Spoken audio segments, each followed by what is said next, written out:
In Jesus' name.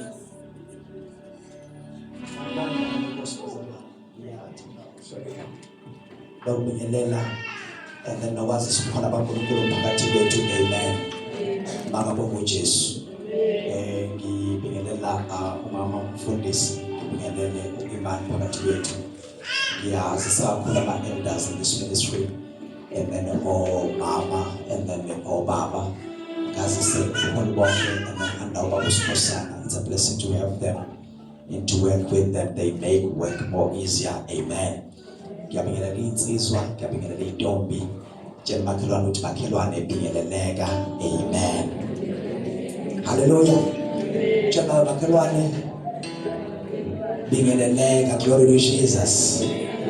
Ngiyabingelela ama-worshipers, and then thank you so much for leading us in such a wonderful service. Ngiyabingelela also, and then ama-ushers, it's a good job that they are doing. May God bless them. Malibonge igama lenkosi.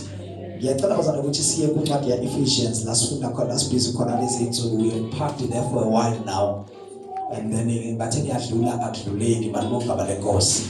Inkosi ibeyicindezela indaba yakhona. So siyabonga kakhulu on Friday, on yesterday sibe ne practice, and then nabazalwane, it was a wonderful time. And then ngiyakhuthaza kakhulu abanenhliziyo yokuthanda ukucula.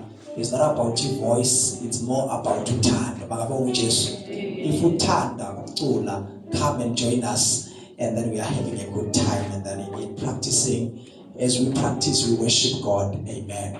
Also, kuyahlekwa kuyadlalwa kwenziwa khona lokho, so that we can have that fellowship. Fellowship emnandi. Asikho serious lapha, sifakela uphaqa, sifakela casually, and then sizocula asikho serious. Ungeze userious. Amen. Njengoba makhelwane ungasabi ukuthi kumele uyoba serious, and then ngoba kumfundisi, and then ngekho serious lesikudekela kwangempela. Amen. Si enjoy the fellowship and the love, and then of worship. Makabonge uJesu. Ngithanda also ukurecognize phakathi kwethu, and then kodwa ubatha obana onondaba. Am I right? Oshadu kandaba, yeah. Oshadu kandaba. And then we recognize you, Shadu siyabonga kakhulu khona bakho. Can you just welcome her with a round of applause? Thank you so much for being with us today. And then ushaya isikabadima manje, and then ukhona isikabadima yes. Awubonile. And then ingalo yomthetho bebazalwane. So siyabonga uNkulunkulu sisafe bantela. Ingalo yomthetho le. And the church ingalo yomthetho ibaningana la ibandleni, nathi ingalo yomthetho enye ngale. Makabonge uJesu. So it's a blessing, and then unzima naye ingalo yomthetho. Makabonge uJesu. So bazalwane sesifikile lapho ngisho khona abangcwele. And then uBabusikhosana ke umholo wabo lapha ingalo yomthetho la ibandleni. Glory to Jesus. Verse 14, verse 14 bazalwane xa siku verse 14 of chapter 6, Ephesians chapter 6 verse 14. Ephesians chapter 6. Ngiyamthanda uJesu kusindisiwe. Siyabonga baba ngasifundela, it's okay. Safakaza nje. Yes. Siyafunda bazalwane incwadi kwabaseFeso chapter 6, siqala ukufunda kuverse 14. Yes. Ngakho yimani izingalo zenu ziboshiwe ngeqiniso. Nifakile isivikelo sesifuba sokulunga. Noma mama singama nje lapho ngiyabonga. Stand therefore, having your loins girt about with truth, and having on the breastplate of righteousness. Father, we thank you, we honor you. Your word is faithful, powerful enough to shape us and to pull us together into yourself. And that we may be grounded in the truth of your word and the truth of the gospel. That Father, we may be doctrined into yourself more than in anything else. Let us, Father God, be founded in this word even further and beyond. In Jesus' name, amen. We've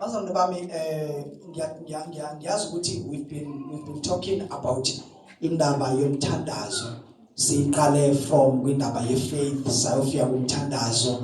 Sayasafika kwindaba yokuhlukanisa impi esibhekene nayo, the principalities and also namademoni. Makabonge uJesu. ukuthi kukhona la khona sikhasta khona amadimoni kodwa mase siwakastela amadimoni kukhona enye indawo okumele sifike kuyo i-level enye whereby we are binding isiqhwaga usathana bakabonga uJesu. Most of us, we are here but we are facing different things and different attacks in our lives. Abanye bethu ukugula kwabo akusikho nje okunatural kodwa ukugula kwabo ku-establishwe emkhathini amadimoni athile noma ama-principalities athile bakabonga uJesu. So abanye inhlupheko ebambe imindeni yabo noma ebambe impilo zabo akusiyo nje inhlupheko ejwayelekile kodwa inhlupheko eningi isuke established from the roots of the devil and the roots of the enemy in the atmosphere. Kunama principalities that causes people to drown in debts, that causes people to drown in poverty, to drown in all sorts of things. The Bible lithi konke okuhle kuvela kubazalwane kuvela enkosini. Okusho ukuthi yonke into embi ivela kuphi? Kusathane ongenawo. So now you must notice ukuthi every time you are facing izinto ezimbi yekela ukuyiphushela kuNkulunkulu ukuthi kuyintando kaNkulunkulu ukuthi kusokole, kuyintando kaNkulunkulu ukuthi mina abantwana bami bedlule kulento abadlula kuyona, kuyintando kaNkulunkulu ukuthi mina ngihlale njalo ngizoma pain. uNkulunkulu akakudalelanga ukuthi uhlalele kuma pain noma ubekezelele ubunzima kodwa leyo nto isuke establishwe ama forces omkhathi usathane namadimoni wakhe nama principalities wakhe ukuthi kwamele ungayitholi intokozo kuphila emhlabeni. Uma ungayitholi intokozo uyazi ukuthi ukulindela kwi-position lakho la uzolahlekelwa ukukholwa uNkulunkulu ugcina usukivapha ukulandela uJesu. Malibonga amanenkosi. So and then all the things that we are facing and then sometimes you need to take ama bullets and wakhombe endaweni wakho okumele wakhombe kuyo.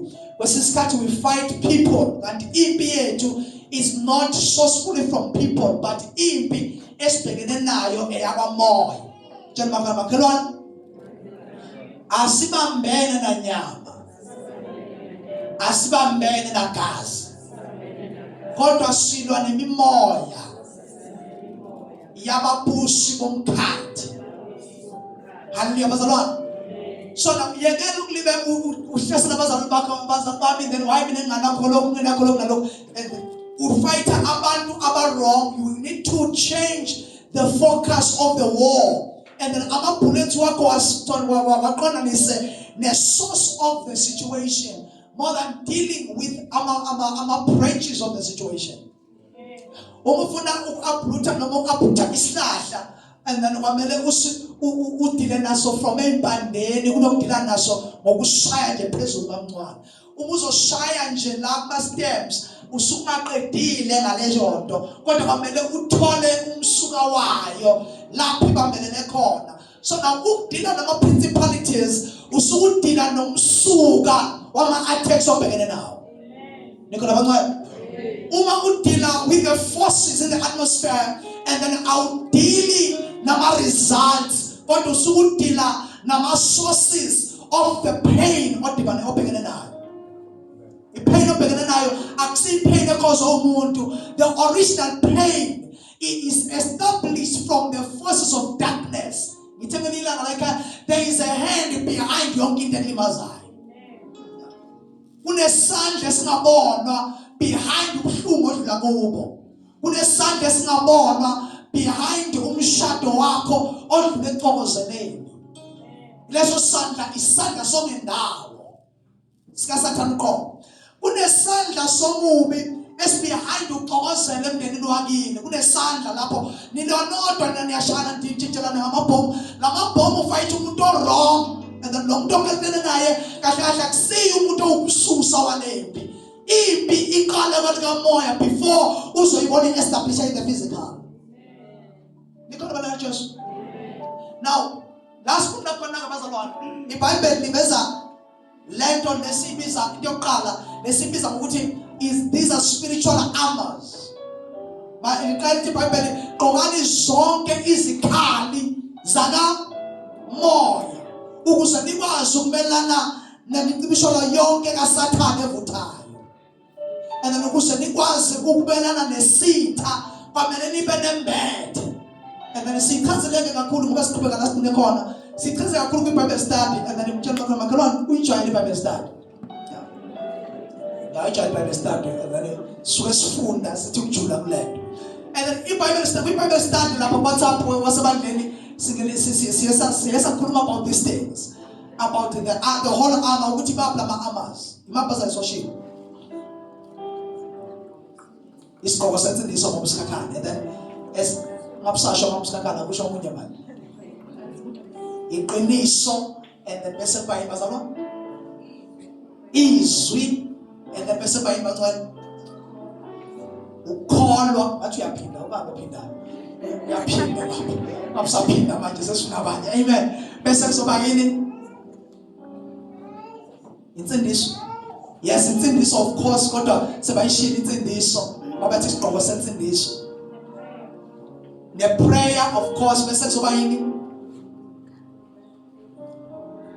ukulunga breastplate of righteousness ukulunga malibonga balenkosi ukhona ekugcinisene bazalwane yini leyo yes inyawo zenu uyayirobha ukuthi vele uthi kushuma inyawo zenu zihlotshisiwe noma zigqokisiwe ukulungela ukushumayela ivangeli lani lokuthula yes ivangeli lokuthula malibonga balenkosi so now we understand now ukuthi these are the armors or this isn't the Bible ukuthi kwamele siyigqoke sofundisa namhlanje these are things okumele senze bazalwane sigqoke njengomzalwane ukuze sikwazi ukumelana nemicibisholo yonke kaSathane evuthayo so sishiloke ukuthi these all armors njengoba ewu7 sesiwabalile akusiyo into oyigqoka literally noma spiritually only kodwa masubuka irighteousness yini bazalwane iyithela ngisho ithelo zokusindiswa lezo mawusindiswa ngempela uJesu ithelo zokukholwa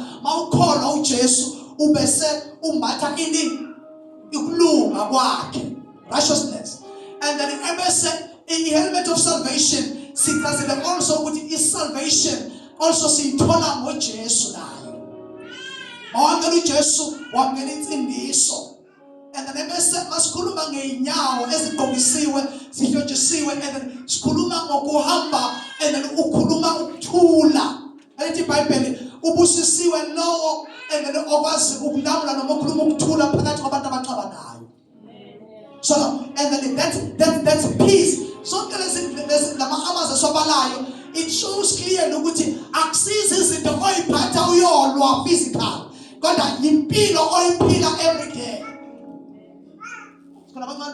amen ilimosi esikansho sivama ukuthi and then ubonakala usugqokileke bazalwane and then ubonakala usugqokileke manje ugadazele ubona ukuthi giant kamoya but le giant kamoya lena akusinto vele ukuyigqoka nje kalula yinto egqokwa by character and by ithelo zokholwa yeah nikhola kancane ngenkathi uveza ithelo zokulunga already spiritually you are considered njengomuntu ogqokile ugqokise isifuba sakho ngokulunga ngenkathi ugqoke insindiso every day and then angisho sithi sisindisiwe siyasindiswa futhi sonke njani siyosindiswa ngenkathi leyo process libe yenzeka every day in your mind automatically uyagqoka every day isigqoko sani lokho kukwenza ukuthi uma phambi kwesitha ungagqokile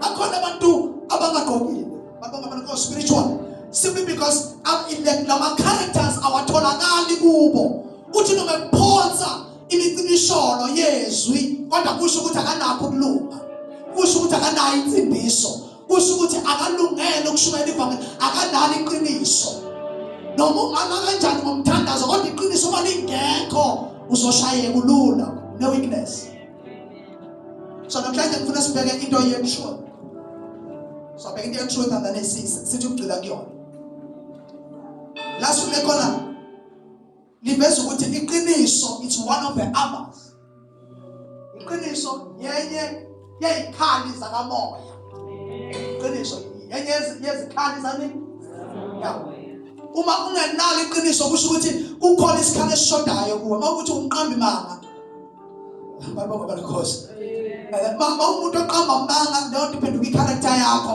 bese uba yini umqambi manga and ubesufuza ubaba wakho ubani baba wakho ke manga bunqomba manga uSathane lisho njalo eBhayibheli and then ungazixabana nathi uJohn chapter 8 verse 44 ngalo mfundo uJohn chapter 8 verse 44 yes John chapter 8 verse 44 this is one of the dangerous things that we face is to abazalwana kodwa banganalo iqiniso ukungabe neqiniso kwenza ungabe umuntu onomgogodla futhi umuntu ongakwazi ukuba awunayo integrity. You can't have integrity without truth.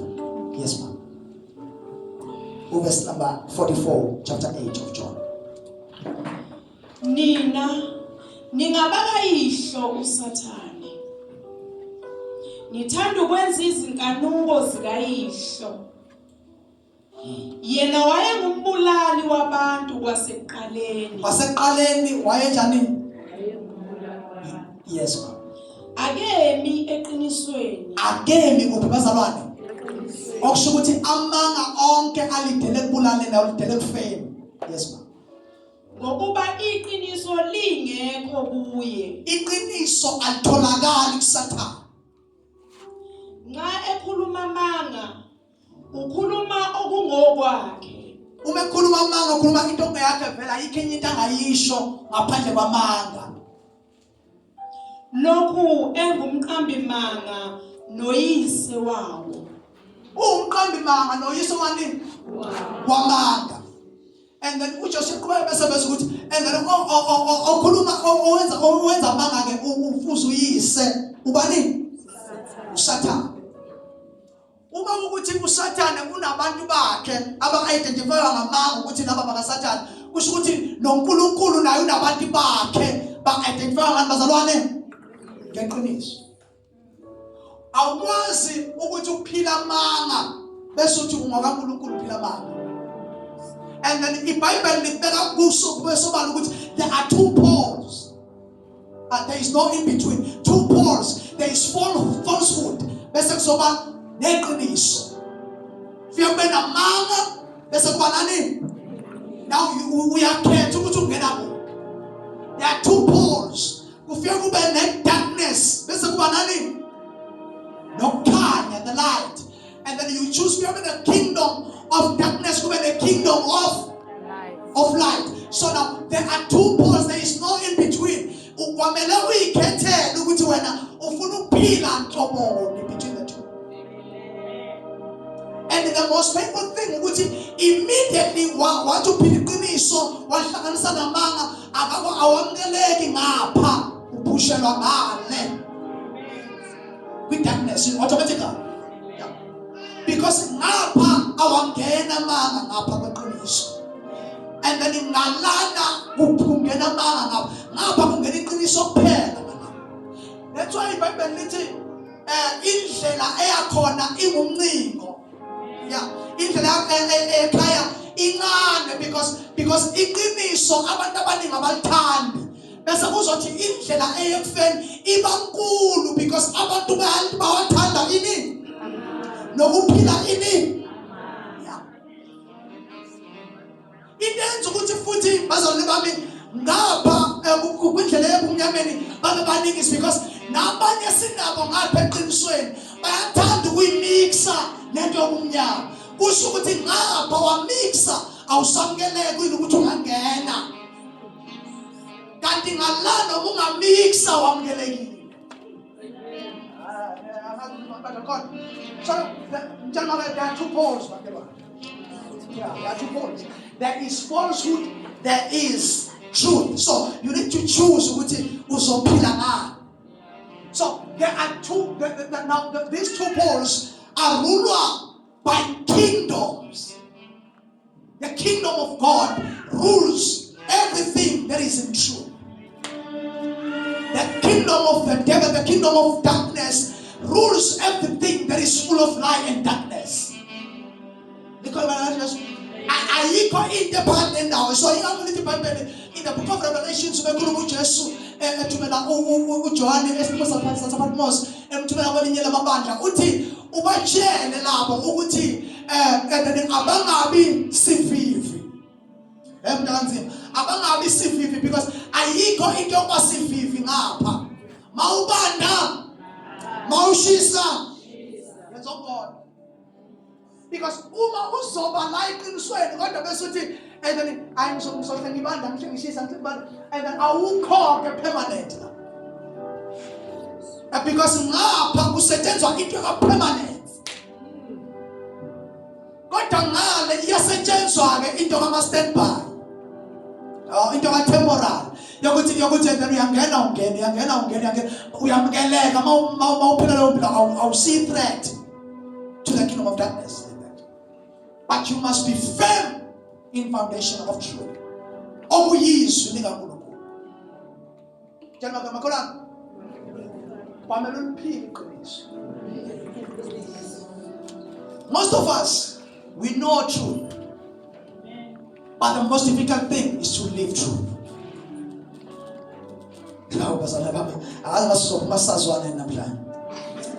then John chapter number 14 verse 6 put it, I am the way, the truth and the life. And then in this land truth is a person of Jesus and lies is a person or is impersonating devil's character. But iqiniso is the person of Jesus. Akasho ukuthi uneqiniso. Uthi I am the way. I am the truth. I am the life. And then he is a life giver. Iqiniso linikeza impilo. Noma ibuhlungu iqiniso, kodwa iqiniso liyakulazi iqiniso lokwenza njani? Yeah, don't collude. Iqiniso it gives life.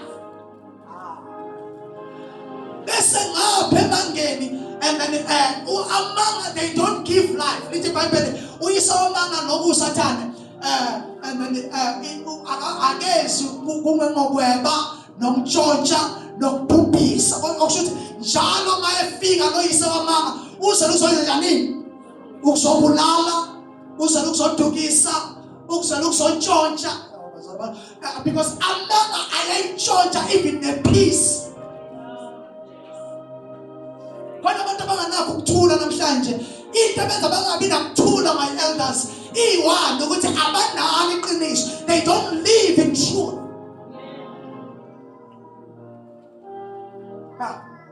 Be free from the life of lies. Khona abanye baphila and then impilo yokuyisokolisa uyisokolisa ngokuthi ufuna ukuveza impilo engasiyo engamanga. Amanga ayadura kodwa iqiniso. Amanga ayadura basaba. Ayadura mama. Yeah, because mangifuna ukuveza impilo ethile and then khona senyazi naba influencer ngisho balo. Yini aba stay queens nani. Yabona ngisho stay queens abantu abasha understand that. And then kumele ukudrive nje uye santi. And then ufika nje ubhuke mhlawumbe lelo khunja lelo hotel elidurayo for just few hours just for ukuthi ushoot. Yadura lonto. Awulalanga nakhona kodwa kumele wenze njani? Ufika ushoot ukuze uveze leyo lifestyle. Mawuqeda ukuyiveza bese uyahamba. And then also got you uye airport bese umuntu ongathi uyalaphana ama departure kanti yahlazi awuzukudepart. Ungadepart. Then kodwa kumele uyiveza lempilo ayadura manga ungaphila manga iqiniso libele. Now let's look at this thing. How do we identify truth? Because now amaqiniso maningi namhlanje according to the standard of the world. I think it was last year or last year. Ngikhuluma ukuthi iqiniso lilodwa kuJesu and lizaleka ngoJesu kuphela. Iqiniso. Yonke into contrary to Jesus and it's not a standard of truth cannot be measured as true. It can be fact, but not true. Because in fact, yeah. If fact it's based on theology sibiza ukuthi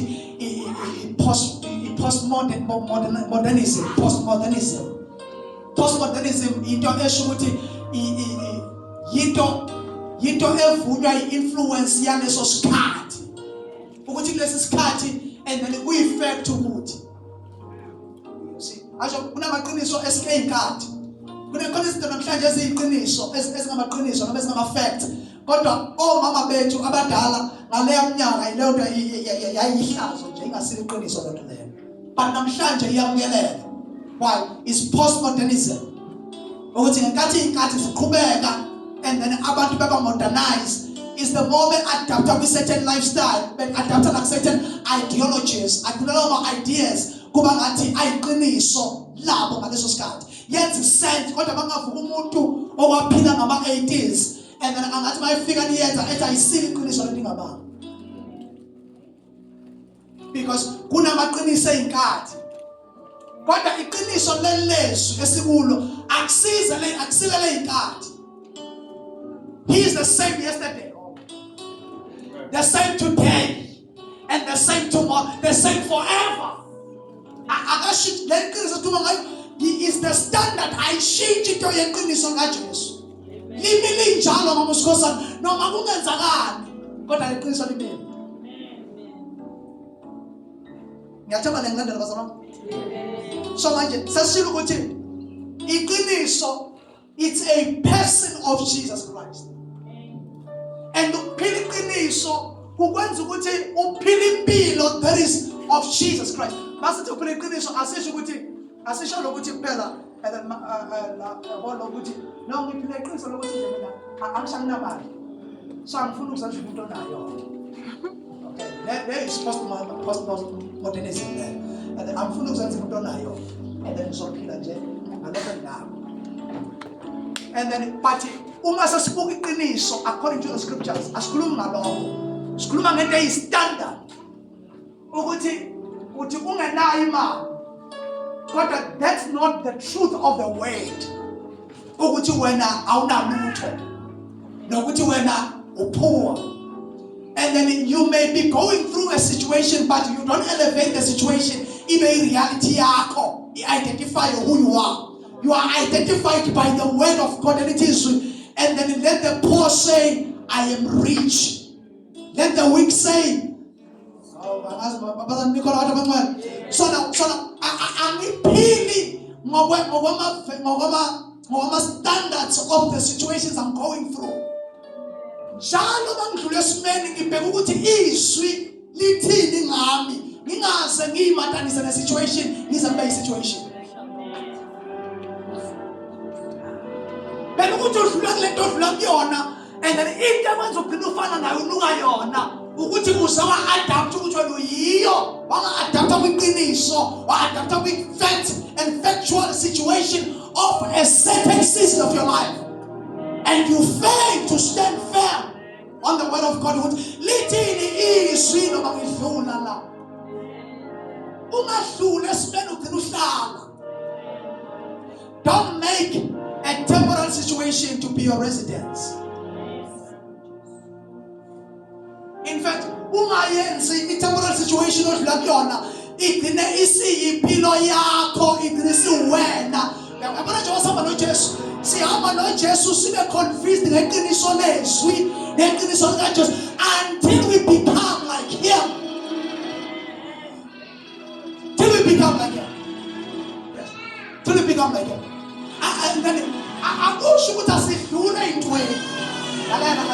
Siyadlula intweni kodwa asikhohlwa ukuthi singobani in Christ. Yingakisimo asikwazi ukusinqanda jamlenze simply because sithi noma sizizwa isimo kodwa kusho ukuthi asimile sinikwe into eyakhishwa kudala nathi. Izwi likaNkulunkulu, the truth forever it stands. Bible lithi kuyodlulisa umlilo nomhlaba kodwa izwi lakhe liyoma kuphakade. Awubonga uJesu. Uthi ayizange linyilanga lomhlaba uyaguga nabakhile kulo bayafa njengey'nsesane. Athi lo mhlaba uyaguqa njengengubo kuphela. Bese ukuthi kuyovela izulu elisha kuvela umhlaba omusha. Bese liveza ukuthi kodwa izwi lakhe liyoma kuyongena phakathi. Manje igama lenkosi ekhandayo abantu. Iqiniso. You are in pursuit of truth, more than in pursuit of what you are going through. Lalela. Akusikosana ngelinye ilanga. And then kwenzeka ukuthi uIsrayeli elunywe zinyoka esineshlungu ehlala.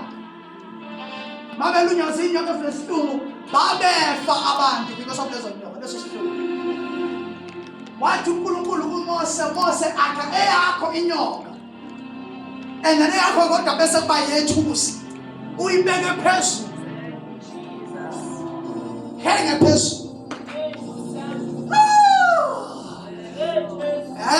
Iqiniso phela kwamele si uphold silibeke phezulu. Akhathaya abantu. Sesiluma izinto kodwa iqiniso kumele silenze njani bazalwane? Yaphakanyiswa iqiniso. Don't sell the truth, but buy the truth. You uphold the truth. Uthi ke, yena uthatha inyoka yakhe ethusi, uyibeke phezulu. Yayikhuluma ngoJesu Lord, yayiprofetha ngoJesu ozophakanyiswa emqamlezwe entabeni yaseGolgotha, mhlayelenga waphakanyiswa. Hawu malibonga, because iqiniso lenziwa kanjani bazalwane? Phakamisa iqiniso. Liyaphakanyiswa iqiniso. And then uthi uhlule imele kodwa iqiniso lenze njani? Iqiniso liyaphakanyiswa. Ha. So now uthi uMoses uthi uNkulunkulu yena and then kuyothi wonke olunywa zinyoka ebese bheka inyoka yethusi noma elunywa uyophila. Ngithe iqiniso liphakanyiswayo. So noma ngabe ama situations empilo ekushaya ngapha nangapha kodwa kuyakhawunta ukuthi ubhekephi. Bafa abantu bebulawa ukuthi banaki inyoka ezibalumayo. Kodwa abasusa amehlo abo kuyinyoka nakwisinto babheka inyoka yethusi bayizwe iminjuju ingena kodwa babheka inyoka yethusi. Ngenkathi ubheka inyoka yethusi ubheka iqiniso uzongena amandla empiliso. Upoison uyaphela emzimbeni ofakwe inyoka eneyinhlungu ngenxa yokuthi ubheka iqiniso. Upoison wesimo lakuso. Isimo nesimo, my brothers. Sinodot. That's not. It's a sting. Udonsi lento le eshiya an effect. Mama walunywa inyosi. Inyosi yenza show ukuthi shiyani udosi. So no, and then it leaves an effect and pain after it's long gone. So isimo nesimo esibhekana naso sinodot. And udot naso lufuna ukuthi noma sasidlulile leso simo kodwa usale ne-pain esala in your body for a long time. And the banding phela bethu na abazofana nalokho and then isengadlula kodwa udot. Hallelujah. Sengadlula kulesa sigaba kodwa kusaluza udoti.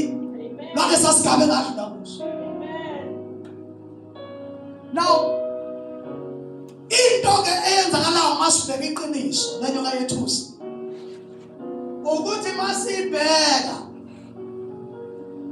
sithi noma isimo sikuluma kodwa iqiniso luvele luqede amandla odonsi ngoba udonsa namandla ukudlula iqiniso elishoyiswa. Ngifuna abantu ngiyazama all the best I could ukuthi ngize understand la khona iqiniso libhekile ezwini ulimi olukhulumile noma izimo zishaya into yokukhuluma iqiniso mama umlangeni all over again yile nto ngibhekile and then let yokukhuluma isimo lakusona every day Yilento ukuthi ngishaya isimo senginale sona. Isimo sizofika but into ukuthi wenzani mawubhekana nesimo. Yini oyibhekayo, because the more that what you say more is what you are looking at.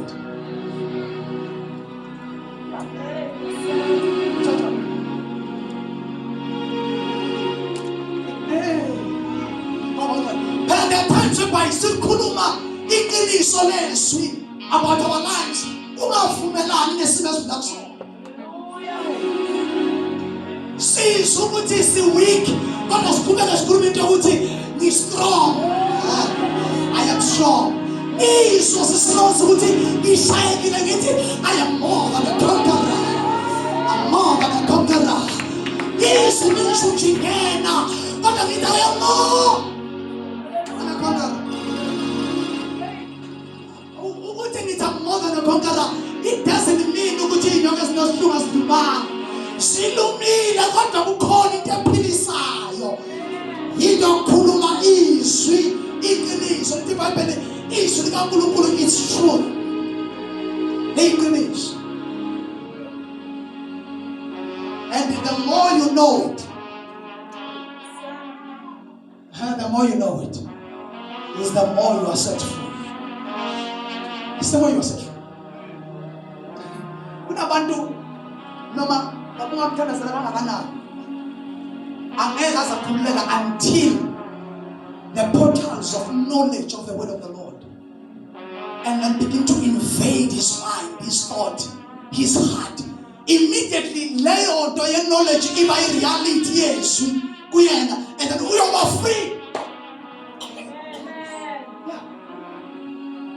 That is one formula penetrate your inner thinking.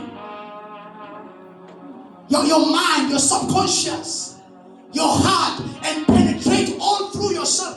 It penetrates our good corn. I got to food good corn. I got to call on the young girl when you touch it. Because it's within a man that with the Bible. Rakatoya, Rakataya Bakoshane. Ella Babaya. The Bible the person who is within a man that Malaka ni kani penna zombie. Maria Lena Siga. And then is in a man from this water, Maria Hamba, Ali. Is in a man, Mark of the Mosul as the Shaman, is in a man, is a living from Luto, Maria Corna, in a man.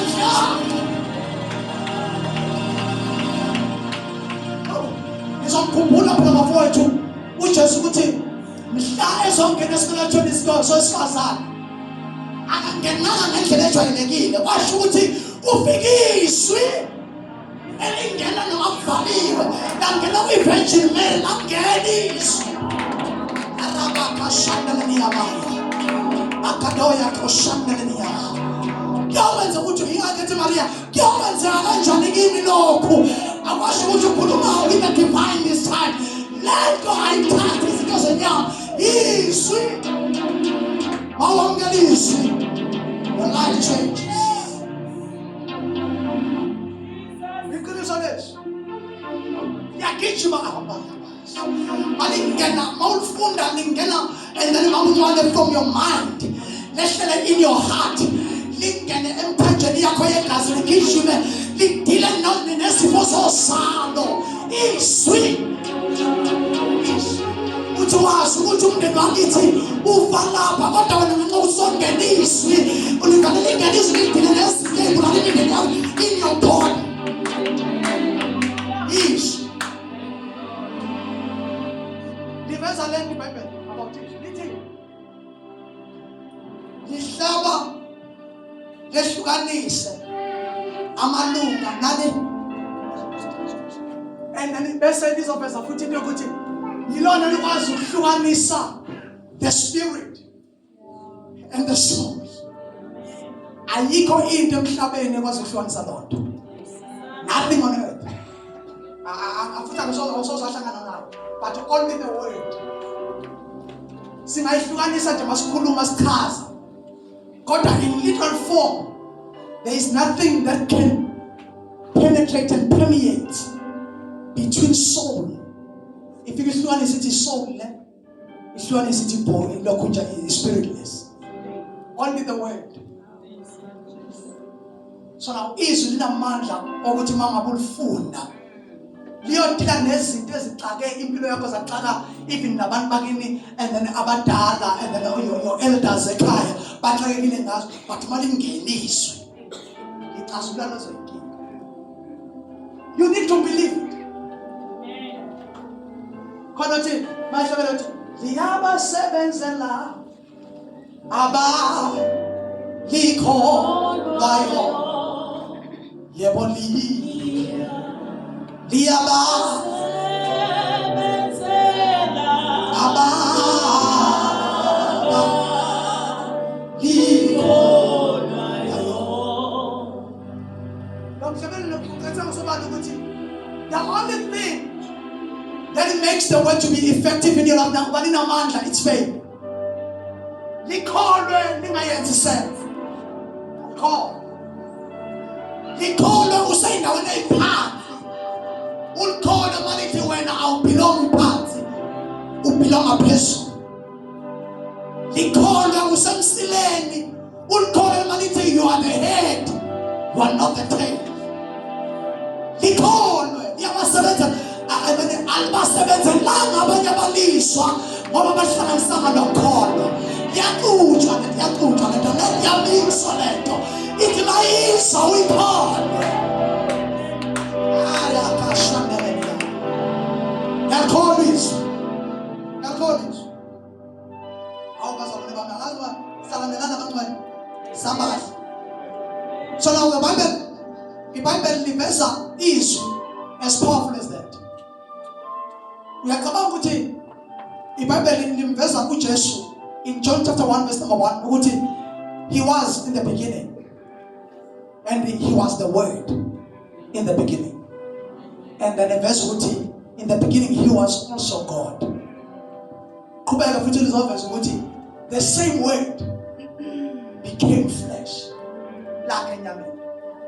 Okusho ukuthi wathi lelazo ladala konke kwakhona iqaleni decided to come and dwell among us ngenkathi lihlala enyameni. Okusho ukuthi ukhulelwe nje uMaria into ayikhulelwe ayifani nabani because ukhulele izwi.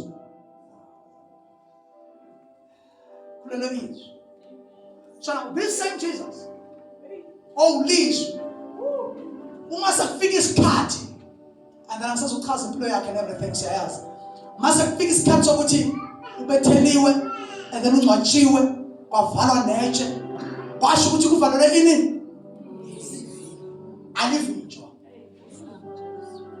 Awubazane bamabonke balenkosi alinjani and then kuthela masakuvaliwe kwasho ukuthi bavalele ini bazalwane izwi ulizwi igama lakhe yavele yaphuma ngamandla neliba kwabo manje and then yaphumela ngaphandle kwethuna ulizwi igama lakhe akavinjwa. Yingakho bathi abafundi bakhe beyivalele besaba and then beyivalele bethi hey so ithini lento uJesu besimethembe kangaka and then ubulawiwe njengabo bonke walengiswa emthini wohlazo njengabo bonke wafa ukufa okubi ukufa kwesibula nokufa kweyigebengu ezone kakhulu wafa lokho kufa. Bathi basakhuluma lokho wabonakala engena phansi bevala iminyango neyicamba lakho wabonakala ethi peace be unto you. Izwi alivinjwa mambusi alivimbeki izwi. The only thing to do is to believe. Call on.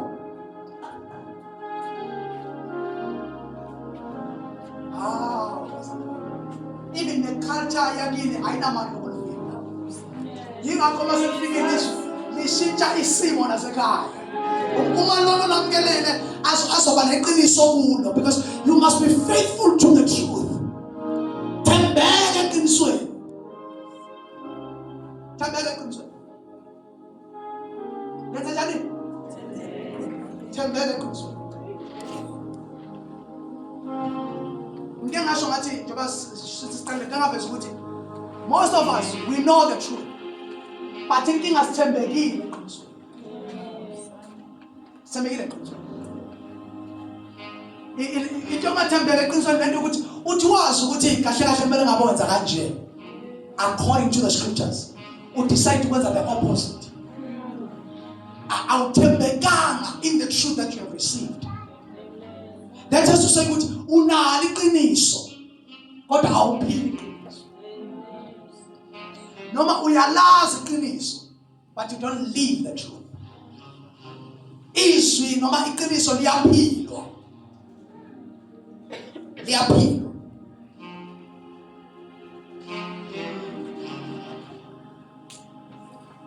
Mhlawumbe ke ngithi kulaba ababhalayo ngithi to be a Christian is more than accepting certain truth. Certain truth. Kuna abanye abamukela ingxenye ethile yeqiniso ukuthi no mina ngizwa kahle indaba yevangeli yangithinta kahle mangabe ikhuluma ngale ngxenye le. Hayi cha singahambisana ibanga ke mamubuya kule ngxenye. Kodwa no mase khuluma lokho ke cha lanisasoke sibona kodwa mina ngizwa kahle masela. It's not about accepting some certain truths. But iqiniso ukuba umzalwane it's accepting the whole concept of the scripture. Yonke into eshoyizwi kwamele iphile kuwe. And then mawubhala maqhubeka ukuthi but it is to actively live according to this truth. Ukuqhubeka uphile ngakwani bazalwane ngokwani iqiniso olamkelile. In holistic, the Bible is the whole counsel of God. And the Bible, so now you must make sure you continue to live by the concept of this whole truth. By so doing, you are becoming like Jesus. Christ, you are following. You are becoming like Jesus. Uzotule fiska malakona. Ungathike ukuthi abantu beze bethi awuchaza ukuthi usindiswa noma usindisiwe. Uba incwadi efundekayo ukuthi umntwana kaNkulunkulu. Yeah. Uba incwadi ufundeka nje uqhamuka indlela o responda ngendlela odila ngayo nezinto nendlela ohendisha ngayo abantu ne-gentleness, the meekness and love nendlela disciplined ngakhona because ukuthi meek and gentle it doesn't mean ukuthi you are not disciplined. You must also be disciplined and also have a discipline yourself. You're disciplined. You must be disciplined. But if you are disciplined, wako kumele kuncike kuleli qiniso. Ilife yakho yonke kwamele is surrounded by this. May this be a constitution of your personal life. Kuba yona constitution yakho lophila ngayo. Ngizwela nje wezandla mawuthi angisumuntu wazi kahle iBhayibheli nokumele ulazi. Hallelujah bazalwane. Uyabona ngithandile ukuthi uyalifunda uhlangana nalo ulifunda leli verse and then uyalazi iBhayibheli. So ungayikhulumi leyo lapha nje ukuthi mina ngisumuntu wazi iBhayibheli. No, uyalazi. Njengoba ulifunda and then now you become what the word says every day. You are entering into the knowledge of the scriptures. Into ebalulekile bazalwane ukuthi silizwe bese senze njani babukhwela silenza. We are becoming like Christ by so doing. Now, ngithe mina bazalwane amanga aholela kuphi ekufeni because uyise wawo ubaba vele wababulala ubaba futhi wamanga. So now amanga aholela ekufeni kodwa iqiniso liholela kuphi ekuphile la nje kuphela kuphela kodwa okunguna phakade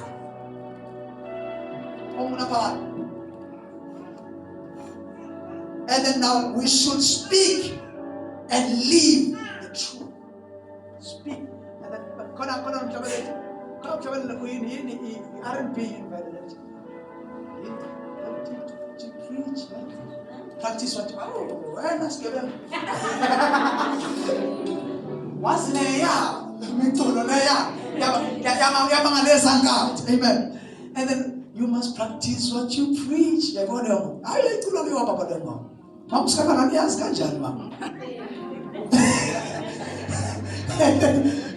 Because when you don't come and then laba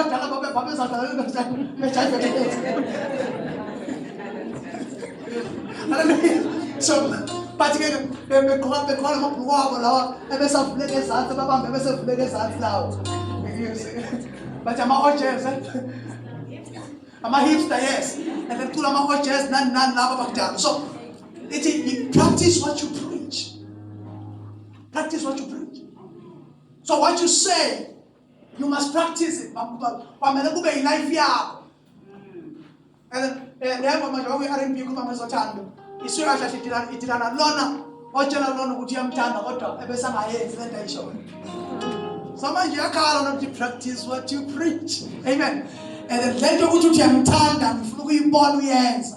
Practice it.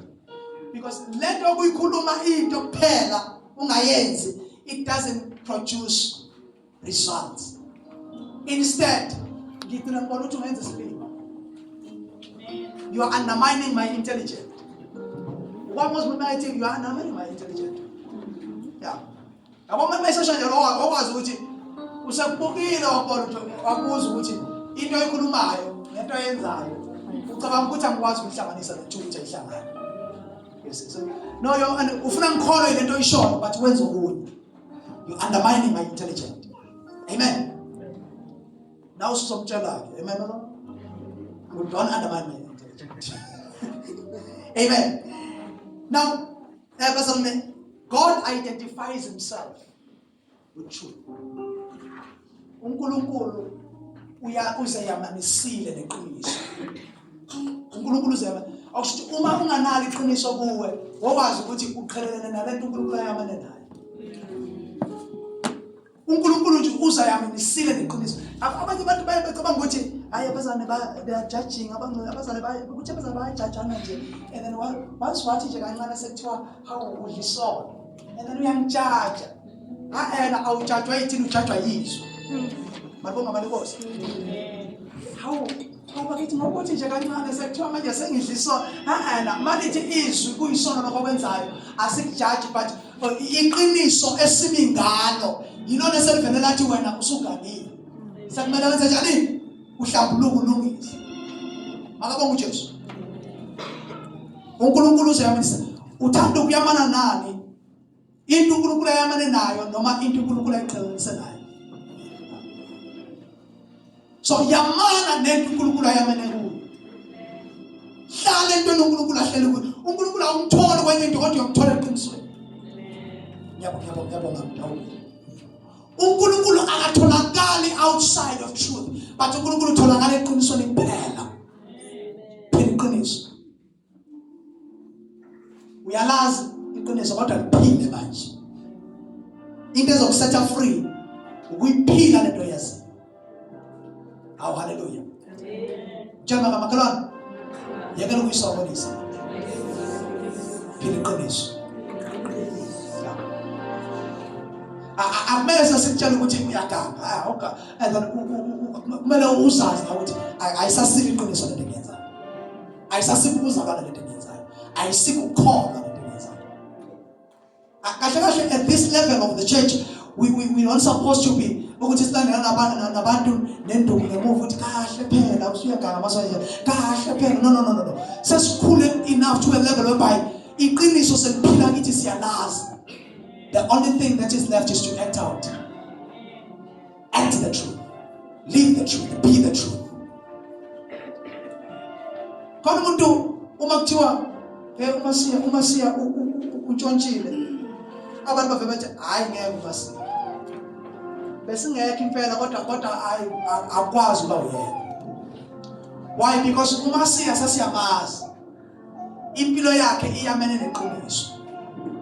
Kube khona umzalwane ngathi bakuthiwa and then usibanibani ugangile ukuthi usithi hayi baba usikhosana nimsondele nimbone ungenzeka hey usikumageba hayi mageba impilo yakhe inokumixa yabo so and it's because iqiniso kuye aliyamene naye akayamane iqiniso uyacamouflage, it changes every time. Ungabi unwabu ebele uzabona. Phila iqiniso nje everywhere you go. Waziwe ngani bazalwane? Ngeqiniso. Waziwe ngeqiniso. Waziwe ngempilo purified by truth. Hayi njalo kumele uyidefend, kumele sidefend. Hayi kahle bengaqondile usho njalo. Kahle bengaqondile. No, emleleni kugcwele vulgar language. Uyafuthi useduze nalo mzalwane. Mabonga ngakho. Kodwa mzalwane sikhonza nabo kodwa la iradini into abayikhulumayo. Basihleka masithi sikhonza nawo. Hathawu. Because I'm speaking bad. Sithi uyaweshipa nokweshipa. Uyaweshipa. Hayi ke cha selisitshela okunyeke manje. Ngithi hawu uyashipa yena. Babe bathi akuyadlala ngelo sonto. Bengithi ngiyeza. Ukhisha into eyodwa ukuthi lo muntu okuthiwa uyadubisa noma lo muntu okuthiwa uyashumayela uyena laba amaziyo lapha estradi lophila mama. Live the truth until the truth speak for you. Until abantu baze babona uhambiso kwakhe. Hallelujah. Ususitshelile kwanene ukuthi usinisiwe. Sesikubona ke manje. Sibona inkambo yakho, sibona indlela yakho, sibona ukuhamba kwakho, sibona ukwenza kwakho. Gcwele iqiniso. Awubazane bami, phela siyongena ezulwini ngokuthi sikhulume kakhulu, sacula kakhulu, sashumayela kakhulu, siyongena ngeqiniso. Naku enhle nethembekile ngena, sithembeka kuphi eqinisweni lezwi. Asiyongena ngentshumayelo. Le ntshumayelo ayikungifaka ezulwini ntshumayelo. Kodwa into ongifaka ezulwini yiqiniso eliphilile. Bazalwane bami, nikhona bangcwele. Uyenzeka umuntu eshumayela njengathi uyaperforma. Persona intshumayelo ayifaka ekhaya nokucula kufana. Kodwa into ekufakayo yiqiniso eliphilile. All the days of your life, you are faithful to the word. Faithful to the truth. Be faithful.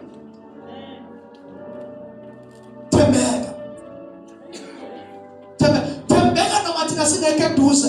Ungeke eduze ngokwazana, but tembeka eqinisweni lezwi.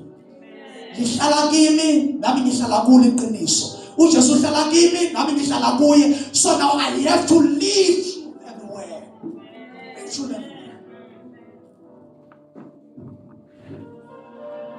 Bazalwane baba ngazi ukuthi singayifesaza kangakanani. Lento eqiniso iphenduka ibe isikhali sokulwa. Iba isikhali sokulwa. Ibekwa la kuma-amazwi and then ibekwa njengesikhali sokuqala. Maqala eqala nje uPaul emphasize into yama-amazwi lesobanile ngathi ngimbuza salvation what righteousness, faith and all that. Lokho kulandela ngamuva kodwa into yokuqala eqaqale ngayo yiqiniso. Because awukwazi ukudlula kwi-righteousness ungamtholanga uJesu iqiniso. So iqiniso is the standard of our walk with God.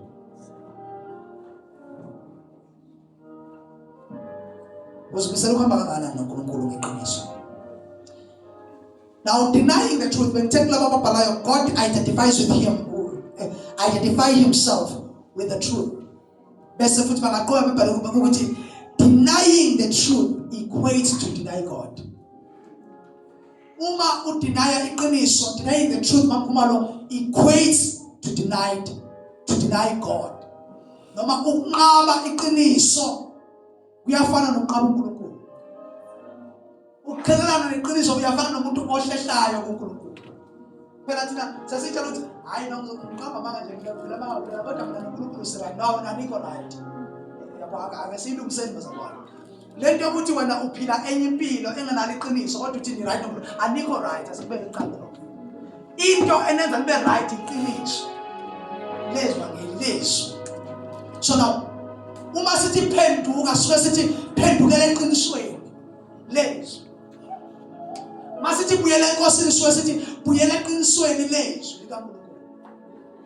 So now because denying the truth of God is denying uNkulunkulu uqobo lwakhe. Yaphila baby. So now ukunqaba iqiniso kuyafana nokuthi uthi uNkulunkulu awumdingi. Ukuhlehla empilweni yeqiniso uyafana nomuntu ohlehlela uNkulunkulu ukuthi no uNkulunkulu awumdingi. Because you cannot find God outside of truth. That's why awukwazi ukuthola uNkulunkulu kwabanye uNkulunkulu ngaphandle kaJesu. Sithi uJesu is the truth. So awukwazi ukuhlangana noNkulunkulu ngaphandle kaJesu. Ingakho siyazi ukuthi into esengasazi ukuthi abanye abahlangana noNkulunkulu. Yingoba bamngene bayitshela bazongena uNkulunkulu ngabanye uNkulunkulu ngaphandle kaJesu. Immediately umuntu ethatha enye indlela engahambi ngoJesu sesiyazi ukuthi usedukile. Saziswa imbazalwane ukuthi uNkulunkulu akahlangani nento engahlangana neqiniso loJesu. Umuntu akwazi ukuhlangana noNkulunkulu outside of truth of Jesus. That's why ukwenza kahle kwakho ngaphandle kaJesu akwenzi ube right noNkulunkulu. Kodwa ukwenza kahle ngoJesu nangeqiniso lezwi yikhona ukwenza kuhlangane kahle noNkulunkulu. Angazi manje understand abazalwane? But sengiyaqeda sengiyabala. Akasibheke kancane. Satan lies is associated with the devil. He's the father of lies. Lies become a character. Uma umuntu othanda amanga ugcina sekuyicharacter yakho leyo. Khona abantu nje noma engathembisani nawe uyazi ukuthi ungayithathi yonke. Angisho sana. Yes my God. And then ubaba uSkhosana khona sisixoxa ngayo sometimes. Noma engathembisani yini. And then kumele ungayithathi lento ayishoyo. Ngoba uyazi ukuthi lento ayishoyo uyathanda ukuyenza kodwa ngeke azayenza. Ayibizolana. So now and then uma umuntu othanda uqamba mama and then endapha leyo nto kuyicharacter yakho. Mawukhipha nje mawukhuluma nje. Noma sikulalela noma sifuna sihlele sikulalela and then sesichaza ukuthi nje siyazi ukuthi uyenza. Sichaza ukuthi sikhululekile ukuthi lento sikoyishoya siyithathe serious. Ngoba siyakwazi njani wena? Unama kuyicharacter. Mawuvula umlomo sezoqamba. That's why umuntu into ikhulumayo matters because you are identified with what you are saying. Lento ikhulumayo nento efese ikhuluma igcine uwena. It becomes your character. Ungayithathi kancane into ikhulumayo and then you must count your words because it will amount of who you are.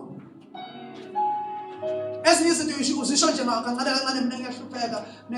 Yabona lonto oyishoyo kuleka uyakuyona. Uzoba yona.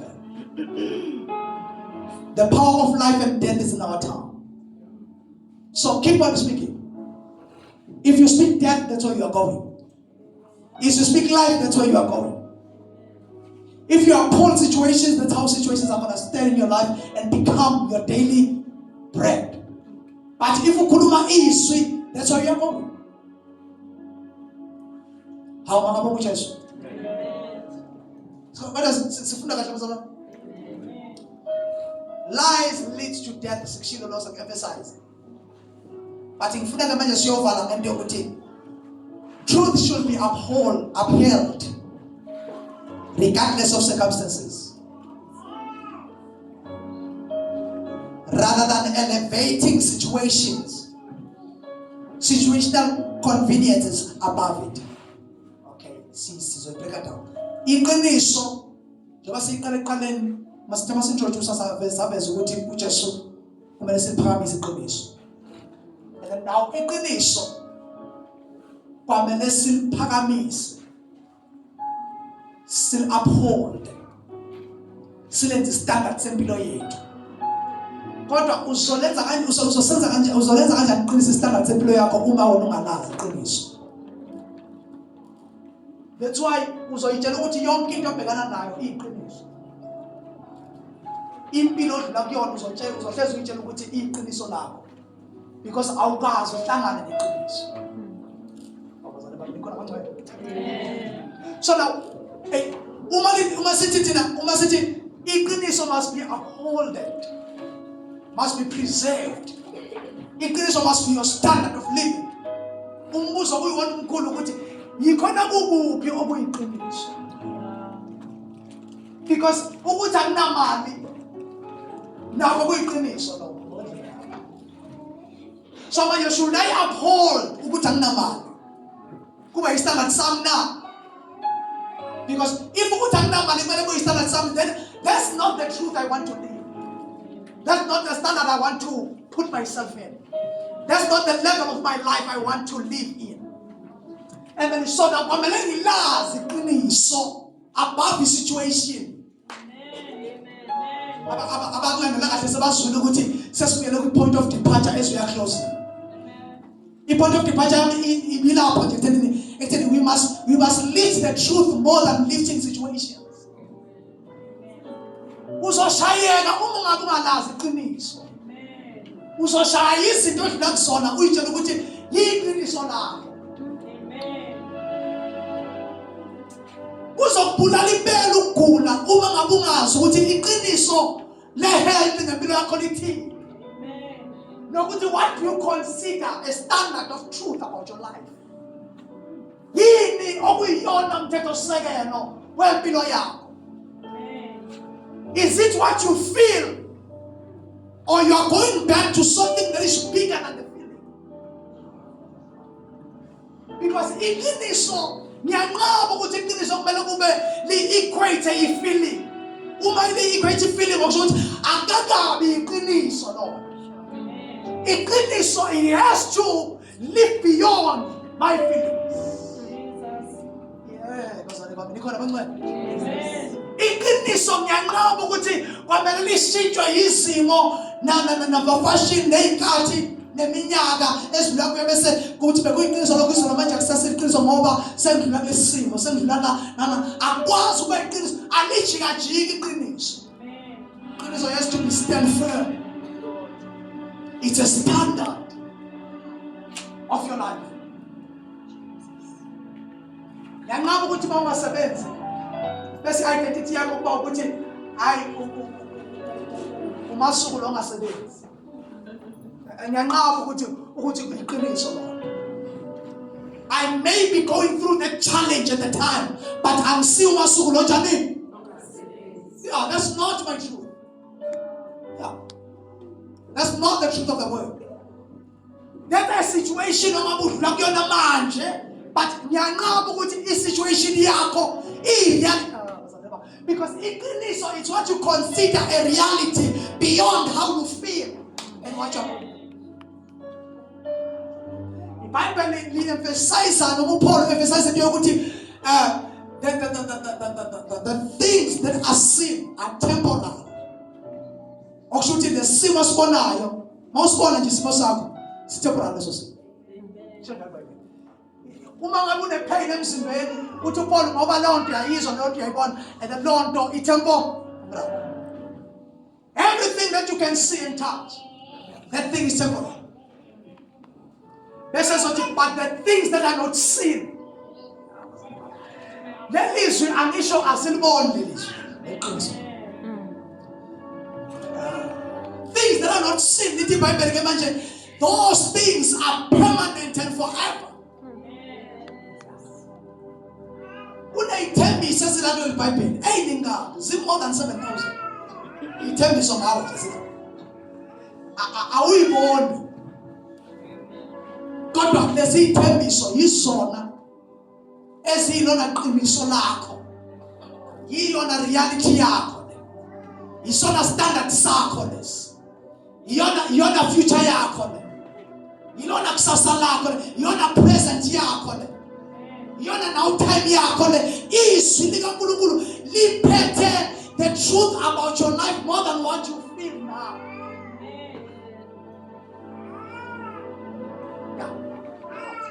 I refuse ukuthi isimo ohleli of all bakusona uyi-identify naso. Si-identify neqiniso lezwi more than this situation. This situation is temporal. Lokhu temporal. Yabona lokhu bunzima obhekene nabo. Temporal. iqiniso lezwi lithini and then uNkulunkulu uyobusisa wena busisa nabantwana bakho yabona abantwana bakho nje bedlula kule nto bedlula kuyona itemporary lord and then ungayenzi be into yakho njalo ukhala into eyodwa uthi labantwana bami ave behlupha labantwana bami ave benje labantwana bami abayilutho abayilutho abanjanjani and then ungenzi isituation abadlula kuyona uyenze iqiniso bangadlula lapho badlula khona kodwa wena into kumele ume kuyo iqiniso ukuthi uNkulunkulu utheni ngabantwana uthe uyothi bayembusisa bese busana ezulu ngesana abantwana bami and then ebuse even the third generation of our life they shall be blessed. They shall be blessed. Do not elevate the situation above truth, but uphold truth in the midst of situations. Ukuthi sinale iqiniso it doesn't mean ukuthi you're not going to go through situations, but it simply says ukuthi in the midst of fire, but we hold the reality of which asiyobusha nabasemlilweni. Yeah. This is to say ukuthi in the midst of amanzi amaningi ndawo, and then it's I ngoba singawabona amanzi siyawabona uThixo amanzi siyawabona and futhi siyawezwa ayanyuka emaqakane nanyuka ngathi siyawezwa kodwa into esineqiniso ngayo ukuthi awasoza sigugula ngabe uJesu indaba ukuthi emzimbeni ngiyezwa ukuthi ngiyagula ngithithekile impela it doesn't mean ukuthi angizwa ngiyezwa impela ngiyagula futhi ngiyezwa ngiyabonga weak emzimbeni but there is something that I hold more than what I feel ukuthi by his stripes I was healed. That's what I'm holding. That's what I'm holding. Oh God, that's what I'm holding. And then ngiyabona khona ukuthi iminyango ivalekile ngibathe ngiyanokha ngapha nangapha ivalekile but what I'm holding is bigger than iminyango engiyibona ivalekile because I'm holding uNkulunkulu othi uyovula iminyango ongabe bakhona umuntu ophinde ivale. I'm holding that truth. I'm holding the truth. Yes, impilo yami ngathi yadrawna but ngizwile ethi yena uyongiphula nasemanzini amaningi and then I'm holding to the truth. Simama inyawo sathandaza. Bamba iqiniso. Bamba iqiniso.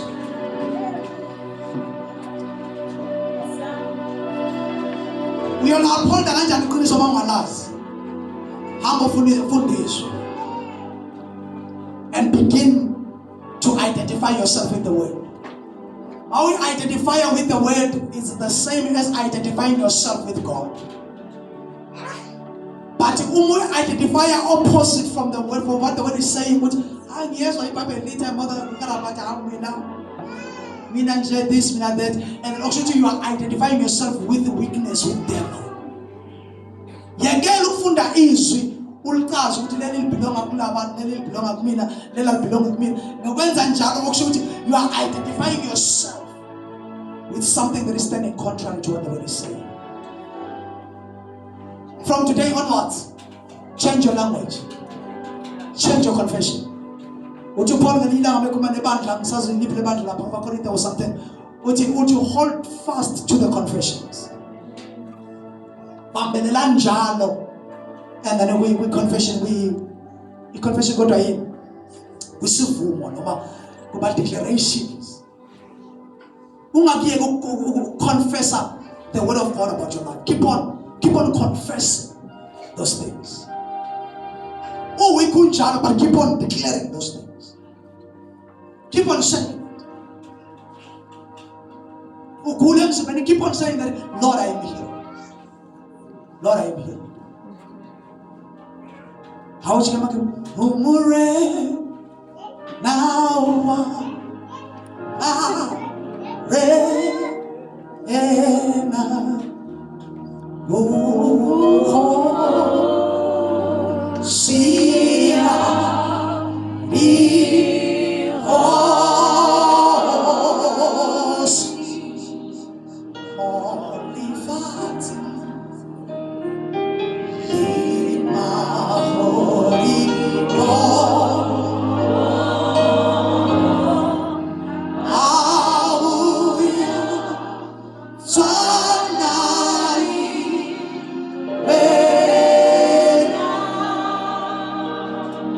Urena,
uzophila ini going forward.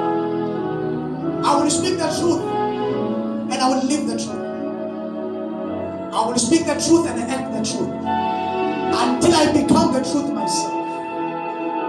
Until let us show yizwi iba real to my life. Until it manifest ngiyiphatha ngezandla. Uyakholwa uconfess ngomlomo ebese uyabona noma bese uyaphatha. Awazi uyiphathe into ungayikholwanga. Ngaphambi uyiphathe kwamele ukhona uvume uconfess ngayo ulibuyisho ukuthi kunjalo and then bese uyiphatha.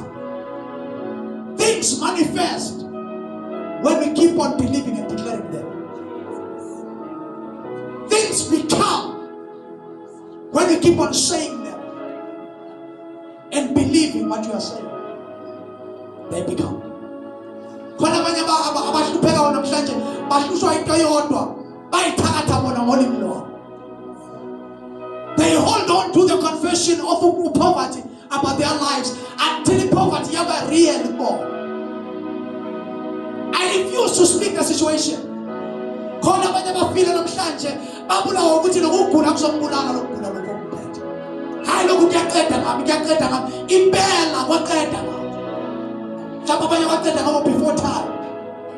Why? Because I confess a leondo. Let me confess you shall meet it. It's coming your way. It's coming your way. I confess any simo. Hallelujah. Yazi ukuthi kunzima mntasekhaya kodwa yekela ukukhuluma leso simo. Ukukhuluma leso simo is like uyasinisela usinikeza amandla. Uma ulibukela leso simo is like usinikeza i-right yokwakhe empilweni yakho. Change your confession. Ngathi ushintshe indlela ushintshe ulimi isimo siyagagaza nasiyashesha siphela amandla. Ngenkathi ukhuluma izwi it invade your space and move away the situation and become reality in your life. Close your eyes, we are praying. Let's tell us of course. I want to live the truth of your word from henceforth. I'm going to declare your word in my life and live your truth going forward. Live your truth in everything I do. Speak the truth and live the truth and become the truth and become the reality of that truth. Let's open our mouth and speak. Open your mouth. If you want to declare out, declare. Speak it. Yagelisimo khulumizo manje. Yeah, khulumizo manje. Yagelisimo khulumizo manje. Yagalungula khulumizo manje. Izwi lithi I desire that you may be healthy. I desire that you may prosper as your soul prospers. Yakela manje izinto ezibambile khulumizo manje. Antala baba download izwi manje rekete yabakho shandele niya. Ilibakho shandele niya maya. Entele bebekho shandele memeya. Abanye inhliziyo zabo zaphukile sibuhlungu. Yekela manje inhliziyo ebuhlungu. Khulumisa uphila kuleyo nhliziyo manje. I'm healed. I'm free. I'm free in Jesus' name. I'm free. Open your mouth. It's time to pave direction for your life. Pave direction for the manifestation of the word of God in your life. Invade your life with the word of God. Invade your life with God's word. Walisa impilo yakho ngesu. Akikuswela. Sengihlala ethi kaJehova mihla yonke ukuphila kwami. Impela kuhle nomusa kuyakulandela. Angisezukulandela izimo, angisezukulandela ama-attacks. Okuhle nomusa kuyakulandela all the days of my life. Angisezukuphila impilo enovalo nowesaba. Nakuthumela ukuthi ngazi ngizobahlela yini kusasa. But now I know what my future holds. Because I'm in connection with the God who holds my future. My future is better. My tomorrow is better. Confess the word. Calvary. Puma smani chama manje. Puma leso suma speak the word. Fill the atmosphere with the word. Fill your life with the word. Fill your spirit with the word. Fill your heart with the word. Fill your mind with the word. Fill your body with the word. Israel kijima. Allah bakashate bebe ya narama makoshate. Israel ngena nakubale khona. Elivula nakubale khona. Ungafani umuntu wakho bahlala vula. Israel bana nakubale khona. Emva kwalokho akekho ongavula. Israel.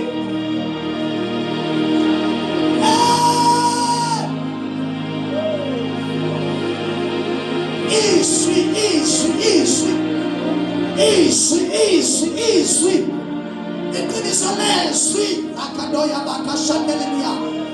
Make the word the foundation of your life. The foundation of your life is the word. The foundation of your life is the word of God. The foundation of your life is the kankulunkulu. Mosipila na ngezwi. Wasipila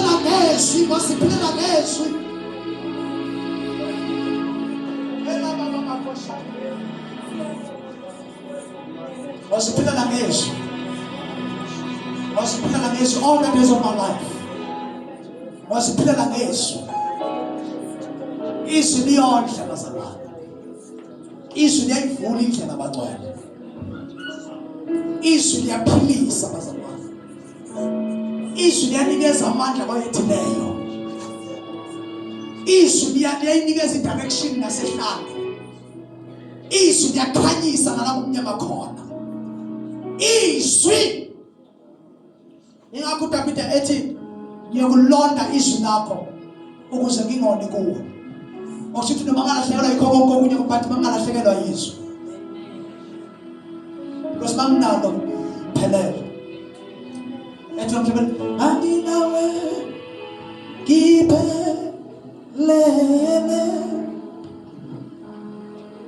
kane kuyu Jesu uyikho konke empilweni Jehova uyikho konke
Umekhona phakathi kwethu othi le qiniso ngizwile ukuthi likhona